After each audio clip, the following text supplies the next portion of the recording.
যতগুলো ডাক্তার আছে মেডিকেল থেকে শুরু করে হসপিটালে চেম্বারে, তাদেরকে গিয়ে জিজ্ঞেস করুন যে ভাই আপনারা তো এত অপারেশন করছেন, বুক ফাটছেন, মাথা ফাটছেন, পিঠ ফাটছেন, পেট ফাটছেন, পা ফাটছেন, হাত ফাটছেন, আল্লাহ রুহটাকে কোথায় রেখেছে? আজ পর্যন্ত কোনো ডাক্তার বলতে পেরেছে? কথা বলো, রুহ কোথায় রাখা আছে?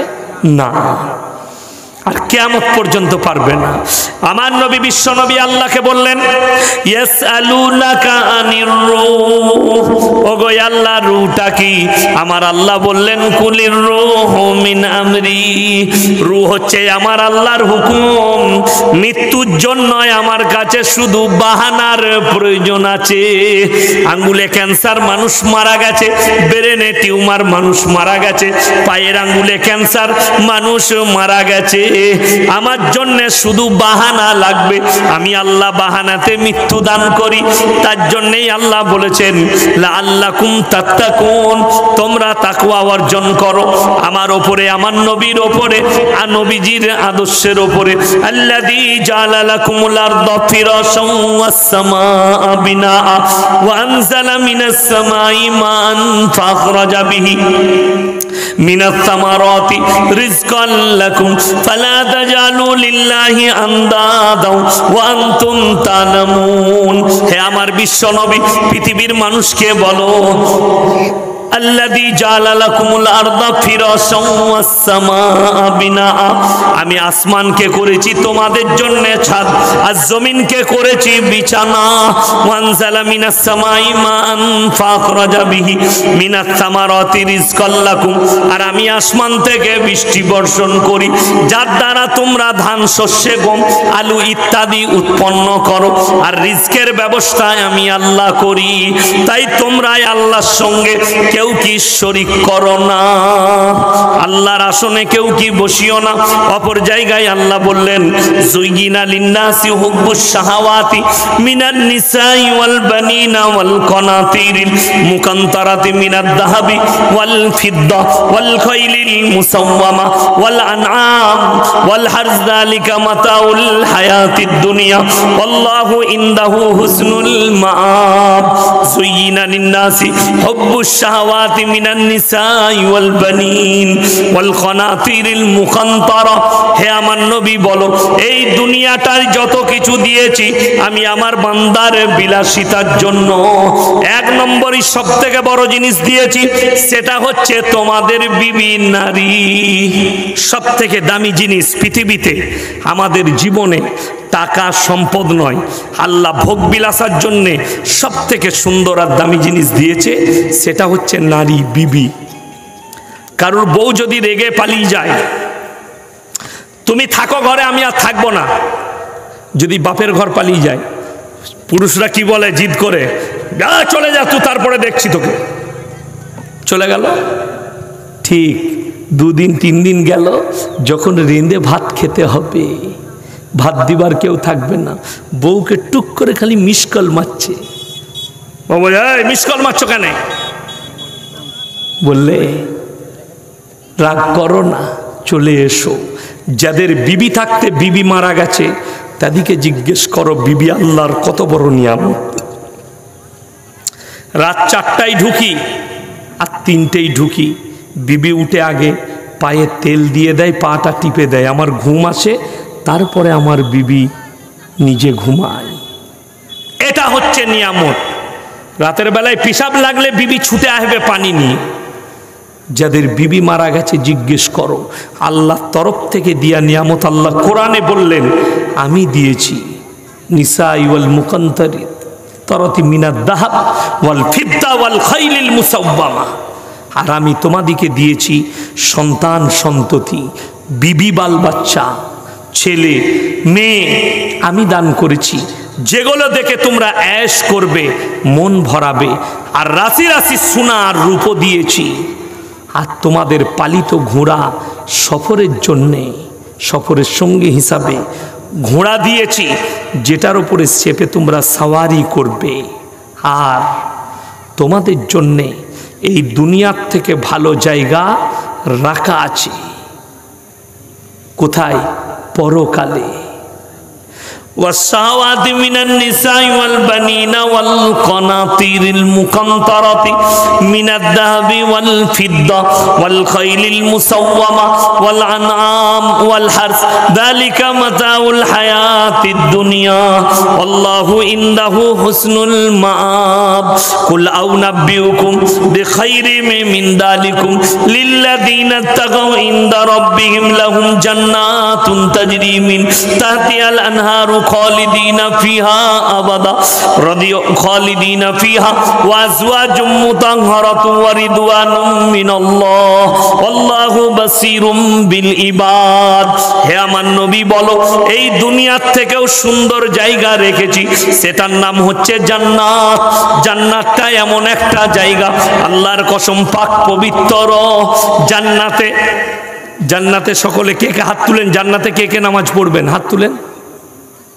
কে কে নামাজ পড়বেন জান্নাতে হাত তুলবেন না হ্যাঁ ঠিক আছে আলহামদুলিল্লাহ ওই জন্যই তো মৌলবীদের পাশে বসা দরকার কি বুঝলেন আপনি দুটো বই পড়ে বোঝাবে মৌলভী সাহেব কি জানবে আমি ওর থেকে অনেক বেশি জানি বলছে না জান্নাতে মসজিদ নাই জান্নাতে নামাজের প্রয়োজন পড়বে না সেখানে কি হবে ইল্লা কিলান সালামান সালামা সালাম আর সালাম শান্তি আর শান্তি সেখানে নামাজ লাগবে না এসো আরাম আল্লাহ শুকর আদায় করো জান্নাতকে কেমন পবিত্র করেছেন আল্লাহ শুনেলেন জান্নাতে খানা খাবেন পায়খানার প্রয়োজন হবে না বলুন সুবহানাল্লাহ প্রস্রাব পানি পান করবেন প্রস্রাবের প্রয়োজন হবে না আর আল্লাহ যে বিবি তোমাদিকে দান করবে তোমরা তাদের সঙ্গে একবার দুবার পাঁচবার 10 বার 15 বার 20 বার মিলামিশা করবে তোমাদের শরীরে এতটুকু দুর্বলতা আসবে না কেন আর সেখানে না পাকু হবে না কেন তোমার বীর্যপাত হবে না জান্নাতে বীর্যপাত নাই আল্লাহ পবিত্র করেছেন পায়খানা থেকে পাক বীর্যপাত থেকে পাক প্রস্রাব থেকে পাক আল্লাহ প্রত্যেকটা আয়েব থেকে পাক করে দিবেন সেখানে খালি তোমরা ऐशो आराम করবে আমার আল্লাহ রাব্বুল আলামিন আপনাকে এমনি দুনিয়াতে পাঠাননি অনেক বড় দৌলত দুনিয়াতে দিয়েছে পরকালে অনেক বড় এর থেকে বেশি দৌলত রাখা আছে জান্নাতে গিয়ে সব থেকে বড় আল্লাহর নিয়ামত যেটা হবে সেটা হচ্ছে আমার আল্লাহর দিদার জোরে বলুন না সুবহানাল্লাহ আল্লাহর দিদার হবে সব থেকে বড় নিয়ামত কিন্তু শুনেলেন আপনাকে সৎ হতে হবে আপনাকে পরেজগার মুত্তাকি হতে হবে আমাদের দেশের মানুষ জিজ্ঞেস করুন তারা বলবে মদ খেয়ে মসজিদে ঢোকা যায় না গাঁজা খেয়ে মসজিদে ঢোকা যায় না নেশা করে মসজিদে ঢোকা যায় না কিন্তু আমাদের দেশের লোক সুদ খেয়ে ফাঁস কাতারে নামাজ পড়ে আমাদের দেশের লোক চুরি করে ফাঁস কাতারে নামাজ পড়ে আমাদের দেশের লোক লোকের সম্পত্তি মেরে নিয়ে ফাঁস কাতারে নামাজ পড়ে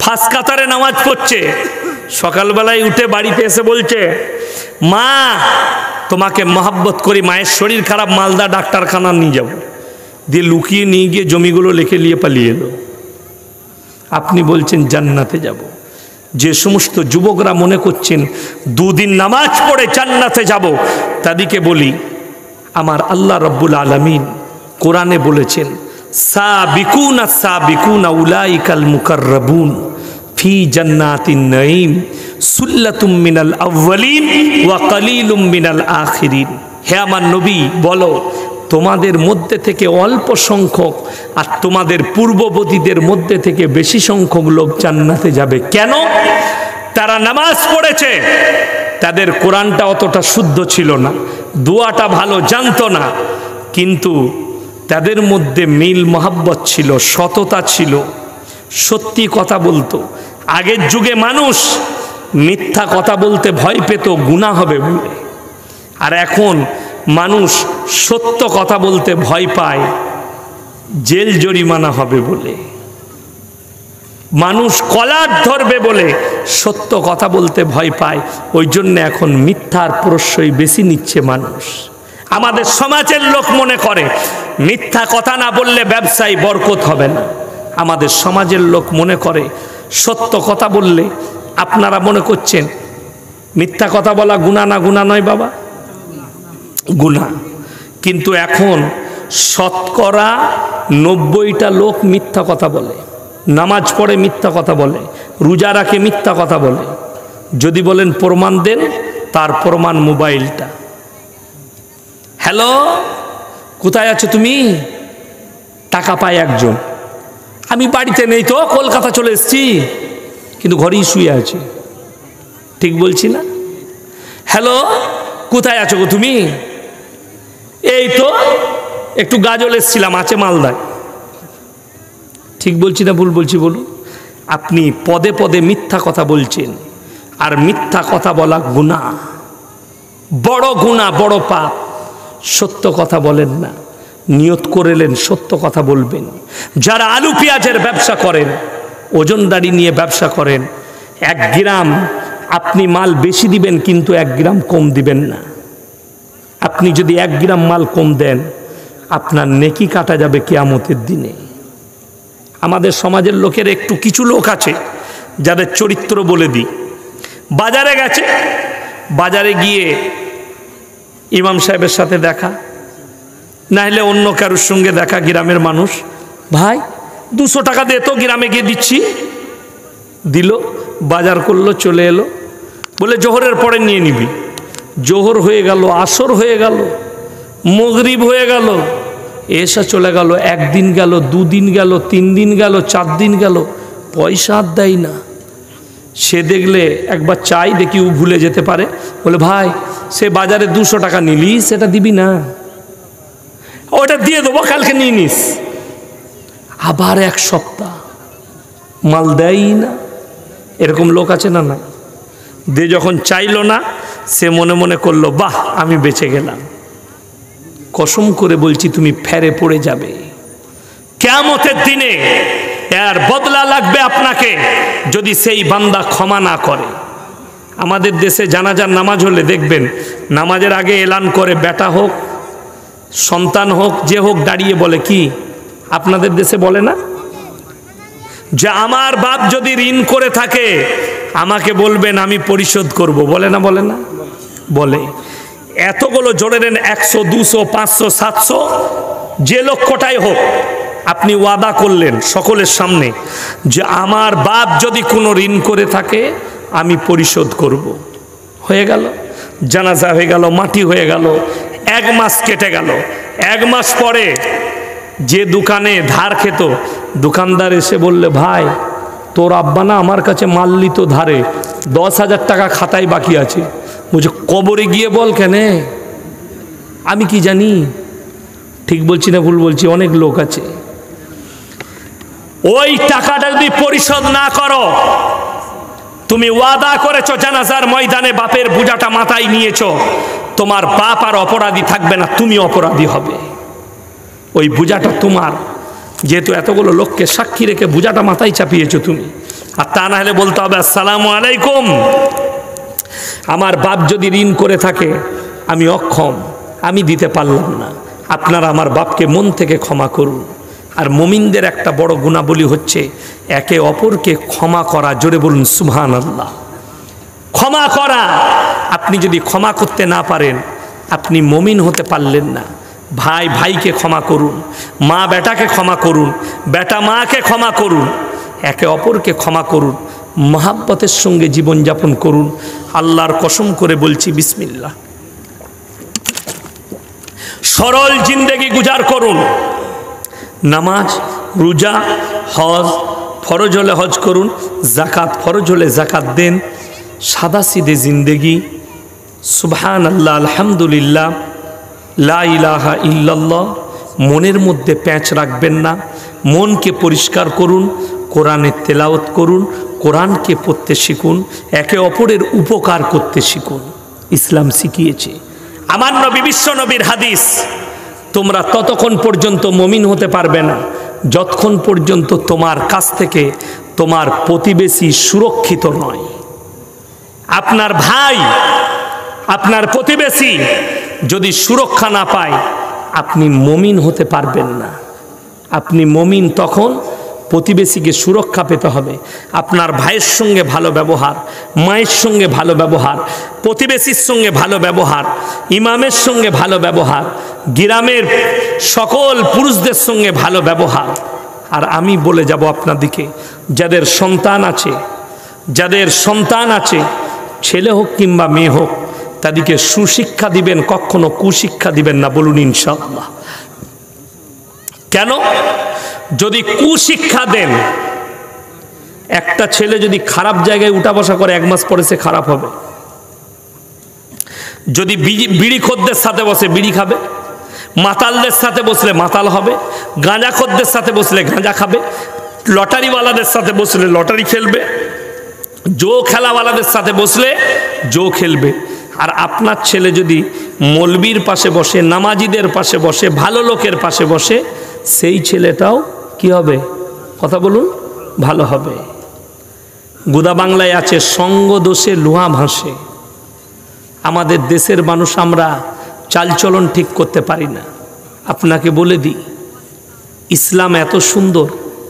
আজকে জলসা দিয়েছেন বলে যাই, মায়েরা আছেন, অনেক মেয়েরা বলছে, অনেক শিক্ষিত মেয়েরা বলছে মৌলবীরা শুধু পর্দার কথা বলছে নারীদের।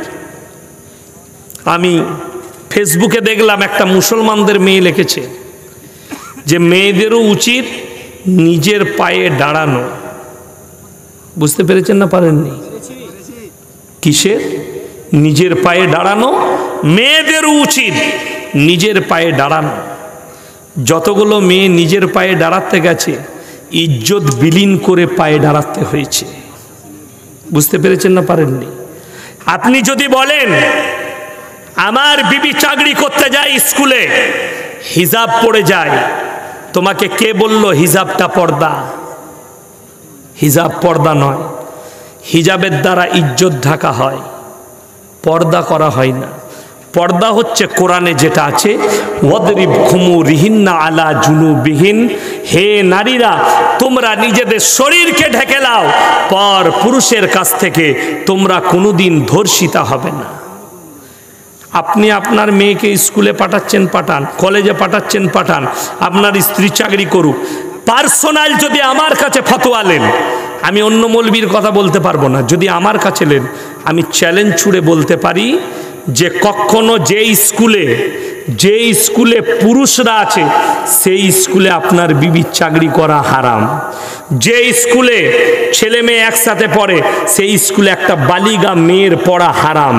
যে স্কুলে বেটা ছেলে শিক্ষক আছে সেই স্কুলে আপনার বালিগ মেয়ের পড়া হারাম।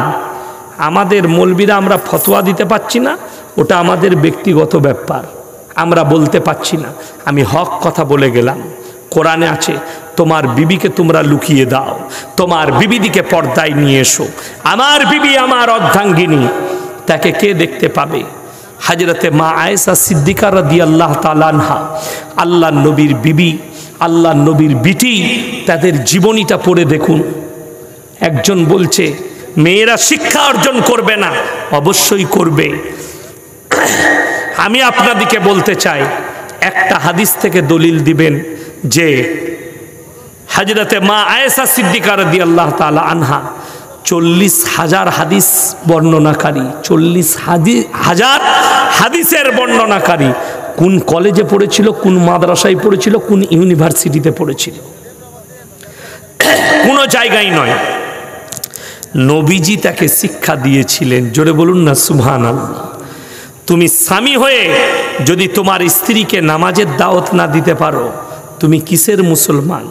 তুমি স্বামী হয়ে তোমার বিবিকে যদি পর্দায় না রাখতে পারো, তুমি আল্লাহর কাছে কি জবাব দেবে? তুমি স্বামী হয়ে তোমার মেয়েকে যদি, তুমি বাপ হয়ে তোমার মেয়েকে যদি পর্দায় না রাখতে পারো, তুমি কিসের বাপ? তুমি যদি ভাই হয়ে নিজের বোনকে পর্দায় না রাখতে পারো, তুমি কিসের ভাই? তুমি কি জবাব দেবে আল্লাহর কাছে? আমার মা বোনের থেকে শুনেলেন কিছু গুমরাহী লোক যারা নিজেদের স্ত্রীকে বেপর্দায় রাখে বলে আমাদের বিরুদ্ধে, মৌলবীদের বিরুদ্ধে কথা বলছে। শিক্ষিত মুসলমান কে বললে মেয়েরা বোরকা পরে বেরুতে হবে? বাংলাদেশের কটা মেয়ে আন্দোলন করছিল কিছুদিন আগে, দেখলাম পোশাকের স্বাধীনতা চাই বাংলাদেশে, পোশাকের স্বাধীনতা। বলে দিই কিয়ামতের আলামত কি। বাংলাদেশে একটা আর্টিস্ট আছে, তার নাম হচ্ছে সাকিব খান। শুনেছেন না শুনেননি? সাকিব খান সে বলছে যটা ইচ্ছা বিয়ে করছে। আপু বিশ্বাসকে বিয়ে করে এলো, তার একটা ছেলে আছে। আপু বিশ্বাস বলছে ছেলেটার বাপকে আমিও জানি না, যার পেট থেকে জন্ম নিয়েছে সেই মেয়েও বলছে আর বাপকে আমি নিজে জানি না। তাইলে কটা পুরুষের সঙ্গে ওর সম্পর্ক? সাকিব খান বলছে আমি একটা করে বিয়ে করবো, ছেলে করে ছেড়ে দেবো। কি বললেন? বিয়ে তো লয়, গার্লফ্রেন্ড।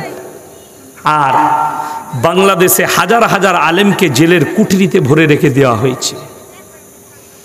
কাজী ইব্রাহিম, আল্লামা মামুনুল হক, আমির হামজা, আরও বহু নাম করতে পারবো না।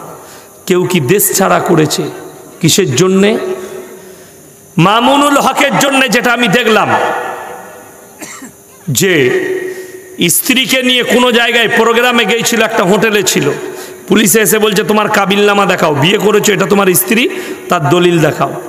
উনি দেখাতে পারেননি, তার জন্যে রেপ কেস দেওয়া হয়েছে। জোরে বলুন নাউজুবিল্লাহ।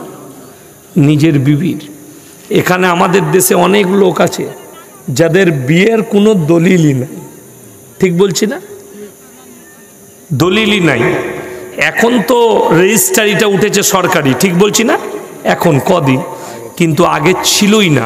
মসজিদের একটা খাতা থাকতো, কোনো কোনো কিংবা সমাজের খাতা থাকতো, তাতেই সই হয়ে গেল, নিকাহ হয়ে গেল। কত খাতা পুড়ে চলে গেল, কোনো প্রুফ নাই। তাহলে এরা সবাই ধর্ষণকারী, এরা সবাই অপরাধী।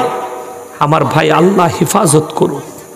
ওই মা বোনে দিকে আমি বলবো জালিম সরকারকে তুমি ধ্বংস করো।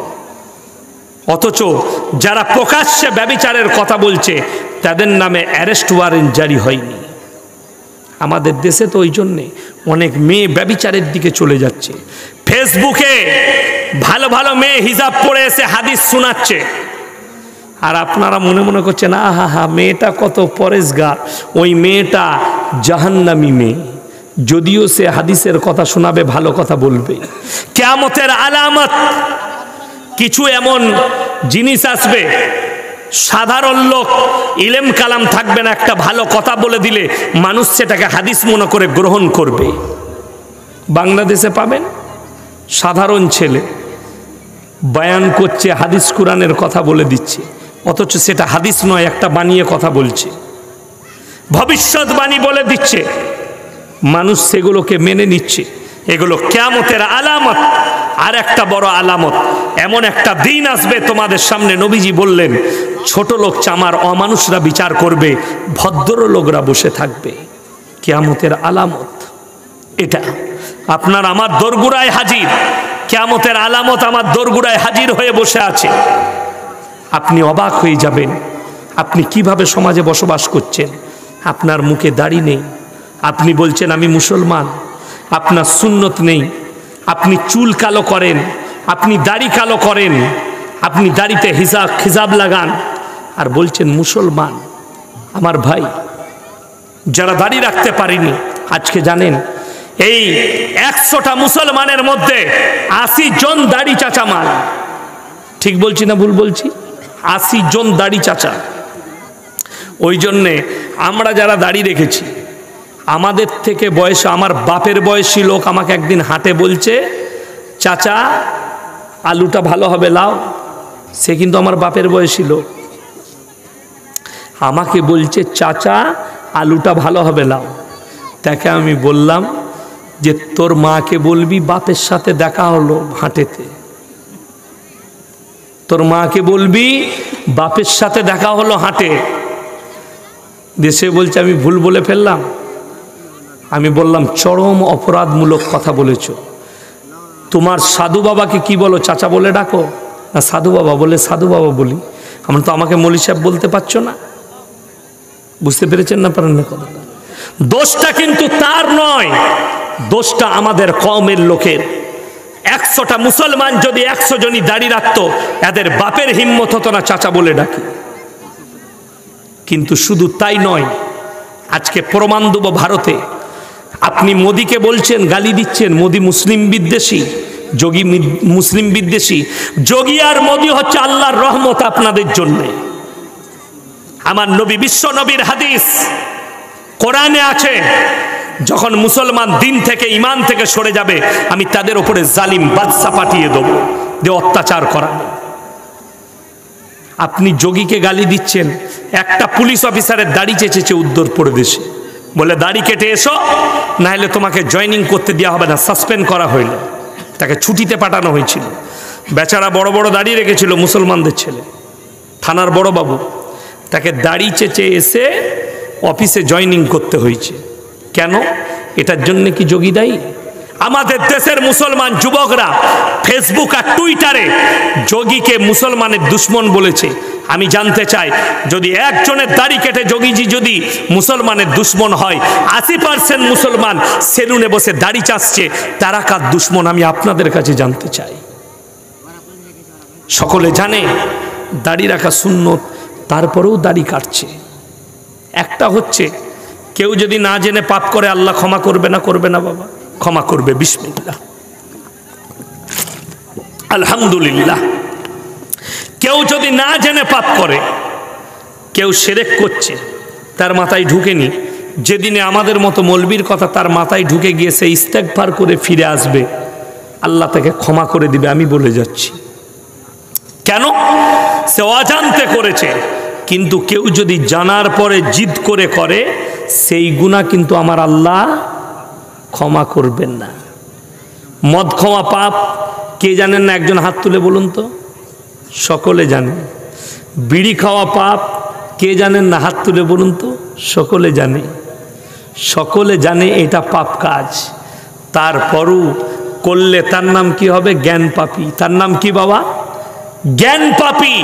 আপনি জেনে শুনে পাপ করছেন। সকলে জানে দাড়ি রাখা নবীজির সুন্নত, তারপরেও দাড়ি চেঁচে দিয়েছেন, আপনি অপরাধী, আপনি অন্যায় করেছেন। আপনি মনে করছেন আমি নামাজ পড়ছি, কিন্তু তুমি নবীর দুশ্মন নামাজ পড়ে। যেহেতু আমাদের যুবকরা তো দাড়ি রাখতে লজ্জা করে, এই জন্যই যে আমি যদি দাড়ি রাখি, আমার উ আর আমার দিকে তাকাবে না। আমার উ মানে বুঝতে পেরেছেন? আমার প্রেমিক, আমার দিকে আর তাকাবে না। আর আমাদের দেশের এখন কলেজে পড়া, স্কুলে পড়া, হ্যাঁ, অনেক শিক্ষিত মেয়ে বলছে, দাড়িওয়ালা ছেলেকে কে বিয়ে করে ল, ওদিকে বিয়ে করব না।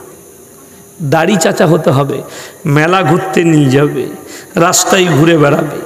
এই যে আজকে জলসা দিয়েছেন, আল্লাহ আপনাদের জলসাকে কবুল করুক, জোরে বলুন আল্লাহুম্মা আমিন। কিন্তু দুঃখ কোথায় জানেন? এখানে জলসা, ওখানে মেলার মতো দোকান বসেছে, ছেলে মেয়ে, যুবতী আর যুবকরা একসাথে ঘোরাফেরা করছে। ঠিক বলছি না ভুল বলছি? আমাকে দাওয়াত দেবেন না, অসুবিধা নেই। আমি আপনার দাওয়াতের লেগে, জলসার লেগে পড়ে নেই, কিন্তু আমি হক কথা বলে যাচ্ছি। একটা মাজারে মেলা হলে সেটা হারাম, আর আপনি জলসা করে মেলা করবেন আর ছেলে মেয়েকে এক কাছে করবেন, সেটা জায়েজ কি করে হতে পারে? আপনারটাও হারাম।